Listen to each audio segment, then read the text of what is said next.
हे दोस्तों, welcome to my YouTube channel.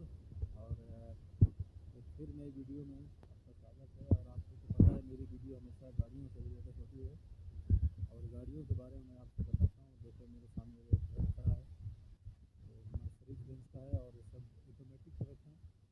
इसमें gear नहीं लगाना है आपको और इसमें क्लच भी नहीं होता है, विदाउट क्लच होती है सब गाड़ियाँ। आप सीरीज स्टार्ट करिए और एक्सीलेटर दबाइए, चल दीजिए।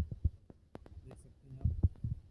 आपको अंदर से तो मैं दिखा नहीं सकता, बाहर से आप दिखा रहा हूँ।